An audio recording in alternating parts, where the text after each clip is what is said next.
Jadi kayak ini dengan dibuktikan dengan adanya STL. Nah, di sini dahulu tingkat di Indonesia tinggi yaitu 30%, sedangkan yang di sendiri juga jauh ya dari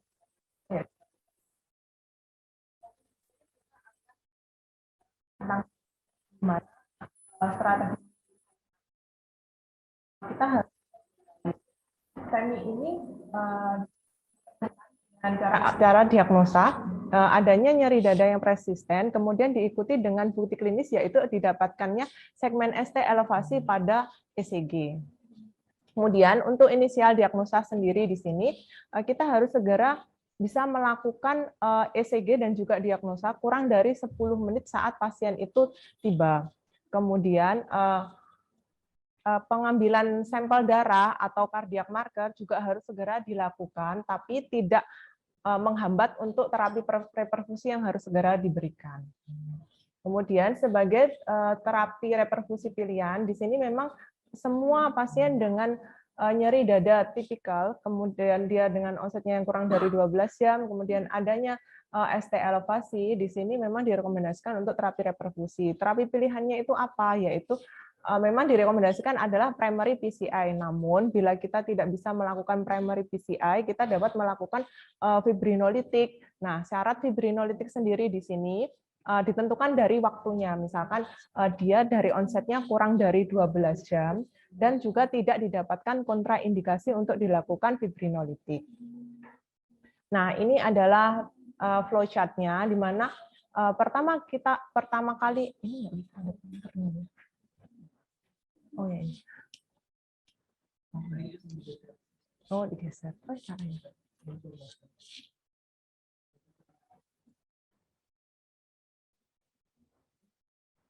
Nggak bisa ya. Oh.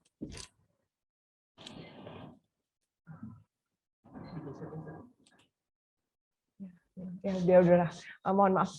Kalau misalkan kita dapat pasien dengan nyeri dada tipikal nih, dia di luar. Kemudian kan kita biasanya langsung panggil ambulan. Nah, kemudian ambulan itu menuju ke vaskes yang pertama. Di mana vaskes pertama ini kita belum tahu apakah dia termasuk center yang bisa primary PCI atau dia yang tidak. Nah, kalau misalkan dia di vaskes pertamanya dia yang tidak bisa primary PCI, kita juga harus segera melakukan diagnosa yang tadi diterangkan kurang dari 10 menit kita harus sudah bisa melakukan ECG dan juga diagnosa STEMI harus segera ditegakkan. Di mana kalau misalkan dia dengan rumah sakit yang bisa primary PCI jaraknya kurang dari 2 jam, kalau kurang dari 2 jam kita bisa langsung merujuk. Tapi kalau jaraknya lebih dari 2 jam, pilihan terapi kita yaitu dengan melakukan fibrinolitik. Nah, kalau misalkan pasien ini berada di center primary PCI, ya kita juga harus tetap melakukan ECG, kemudian diagnosa kurang dari 10 menit, kemudian kita harus segera melakukan primary PCI kurang dari 60 menit.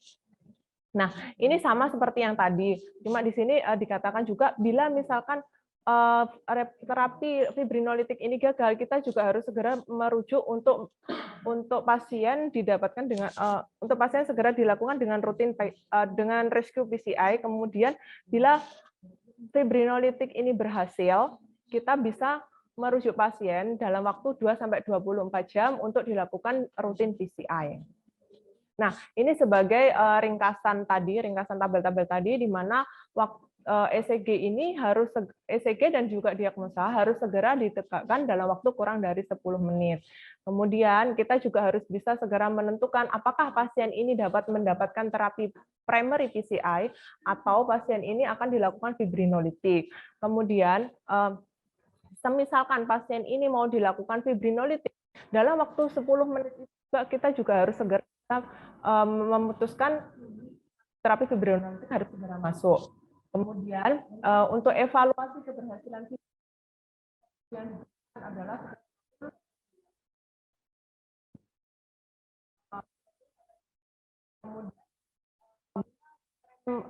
fibrinolitik ini berhasil, dalam waktu 2-24 jam kita harus segera merujuk pasien. Tetap pasien ini harus tetap dirujuk ke center yang bisa melakukan primary PCI untuk mendapatkan rutin PCI.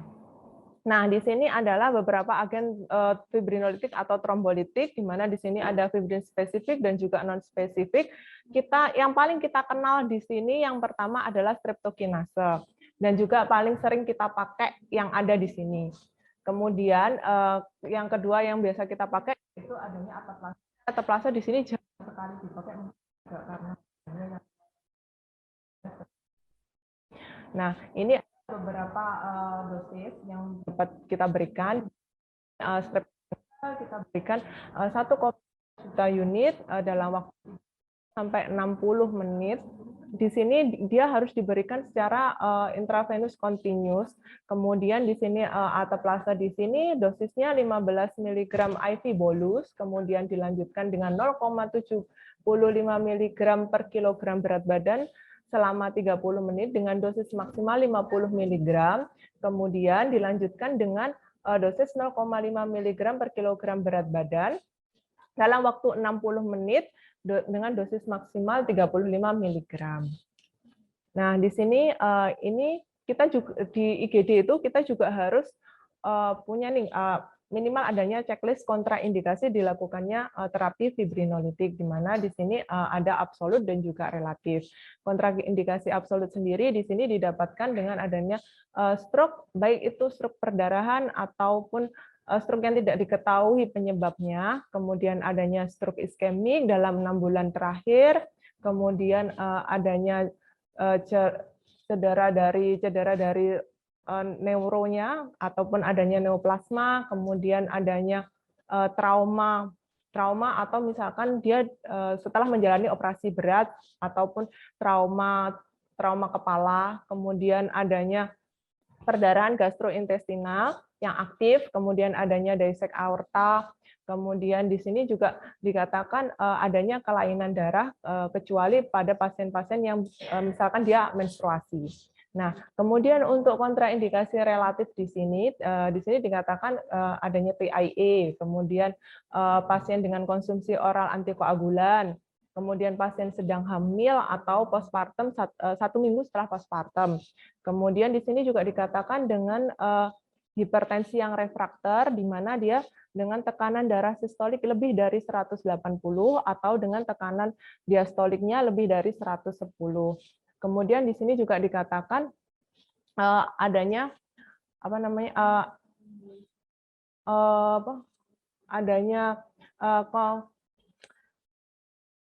adanya kelainan pada livernya, kemudian di sini juga dikatakan adanya ulcus pepticum juga yang aktif. Kemudian ini adalah rekomendasi untuk pemberian suplementasi oksigen. Sebenarnya di sini dikatakan bahwa suplementasi oksigen baru diberikan bila saturasinya kurang dari 90. Nah, kemudian kita juga dapat memberikan juga untuk anti nyeri seperti terasi dengan opioid. Kemudian ini tapi dia termasuk golongan kelas 2A. Kemudian, nah setelah kita sudah checklist kontraindikasi dan kita sudah siap melakukan trombolitik, apa yang harus kita siapkan? Nah, di sini kita harus siap untuk pada pasien ini harus dengan double IV line, di mana yang satu IV line ini untuk obat-obat trombolitik, yang satunya bila terjadi komplikasi saat trombolitik. Kenapa harus double IV line, nggak boleh di 3W? Karena obat-obat trombolitik itu harus jalan secara kontinus tanpa dicampur dengan obat-obat yang lain. Kemudian ini tadi seperti yang dijelaskan oleh Dr. Ranti, antiplatelet apa yang dapat diberikan saat kita melakukan trombolitik. Di sini dikatakan kita dapat memberikan aspirin dengan loading dose, kemudian misalkan nggak ada ticagrelor, kita dapat menggunakan clopidogrel dengan loading dose. Tapi harus juga diperhatikan, misal pasiennya ini dengan usia lebih dari 75 tahun, ya clopidogrelnya jangan di loading dose, pakai single dose aja 75, karena biasanya risiko bleedingnya lebih tinggi. Kemudian di sini ini tadi sepertinya, nah dia memang direkomendasi kelas 1A. Oh ya. Terus kemudian kapan trombolitik ini harus berhenti? Nah, bila terjadi trombolitik harus segera dihentikan bila terjadi defisit neurologis yang kita butuh lakukan segera CT scan. Adanya perdarahan internal yang banyak seperti intrakranial, terus kemudian gastrointestinal, respirasi dan membutuhkan terapi transfusi darah. Kemudian adanya tanda dari hipersensitivitas ataupun angioedem. Nah, di sini banyak sekali juga saat melakukan trombolitik kita akan ketemu pasien dengan hipotensi. Kenapa dan apa yang harus kita lakukan? Banyak sekali terjadi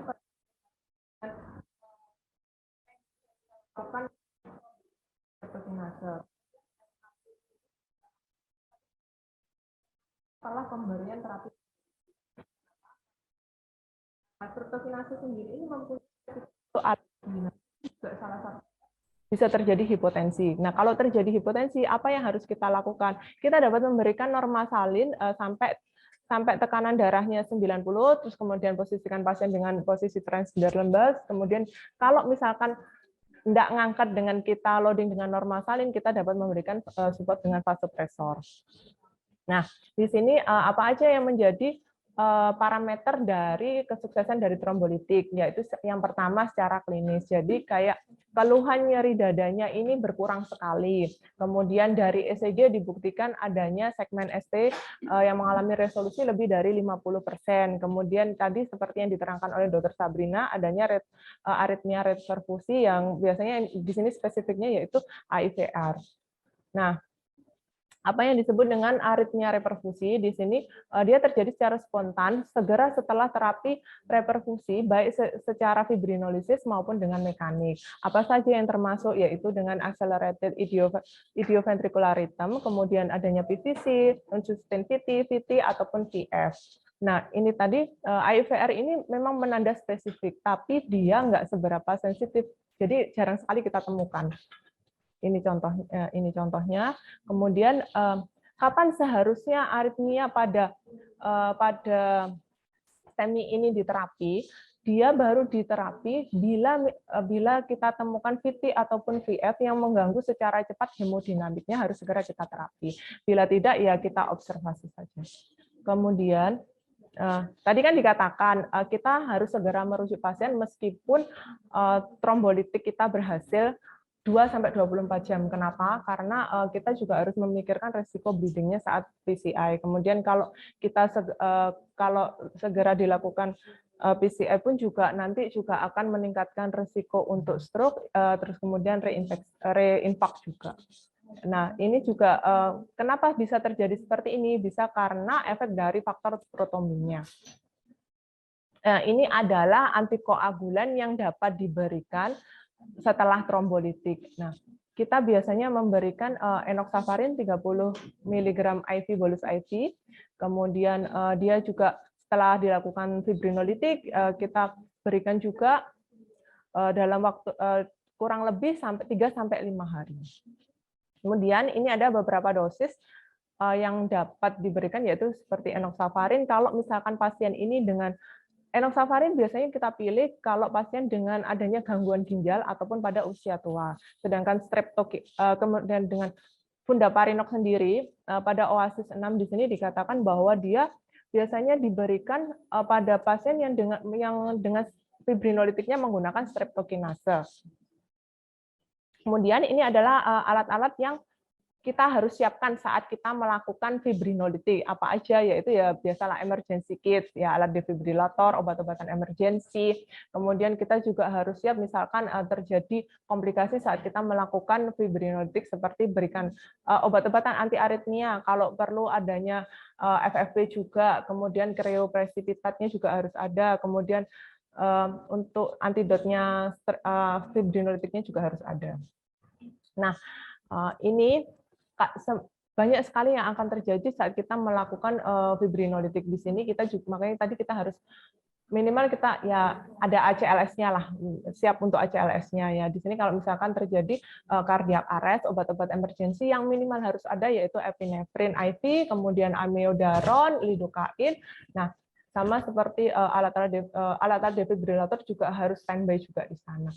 Mungkin sekilas dari saya. Terima kasih.